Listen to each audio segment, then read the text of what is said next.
Chapter 7. The C preprocessor. The C preprocessor is exactly what its name implies. It is a program that processes our source program before it is passed to compiler. So it is a basically source program processor. That means it is a source program processor. Before our program is passed to compiler, it processes our program. But preprocessor is such a great convenience that virtually all C programmers rely on it. So all C programmers rely on it. Now features of C preprocessor. There are several steps involved from stage of writing a C program to stage of getting executed. So there are several steps involved in writing a C program and up to it getting executed. You can observe from figure that our program passes through several processors before it is ready to be executed. So you can observe from figure that, so we will see a figure in which our program passes through several processes before it is ready to be executed. Note that if the source code is stored in a file pr1.c, then the expanded source code gets stored in file pr1.i. When this expanded source code is compiled through object code, it gets stored as pr1.obj. So first it is pr1.c, now it is pr1.i, and finally it is pr1.obj. When this object code is linked with object code of library functions, the resultant executable code gets stored in pr1.exe. So finally it is turned into pr1.exe.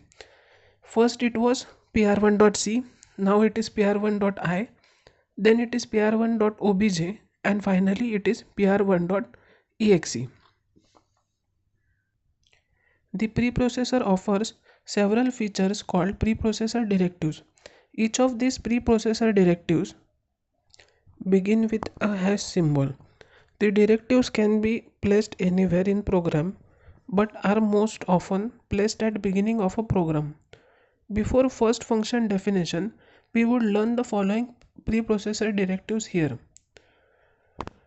A is macro expansion, B is file inclusion, C is conditional compilation, D is miscellaneous directives.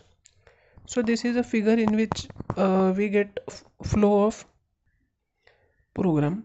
First it is handwritten program, then it is stored in text editor or a text editor software, that is Notepad, WordPad, etc. is used for a handwritten program.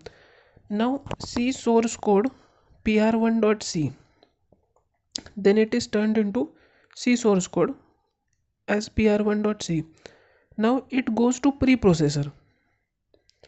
Then after preprocessor it goes for expanded source code, that is pr1.i, then it goes to compiler and we get object code, that is pr1.obj, and finally it gets to linker, and finally we get executable code, that is pr1.exe.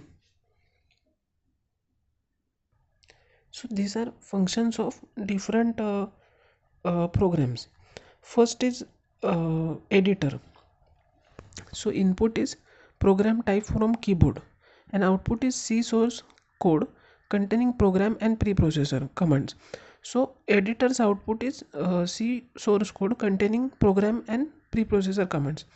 Now preprocessor's input is C source code file and output is source code file with preprocessing commands which are properly sorted out. So preprocessor commands are properly sorted out here. Compiler, source code file with preprocessing commands sorted out. So relocatable object code is output. Linker, so linker is relocatable object code and the standard C library functions. So that is input. Now output is executable code in machine language. This is output.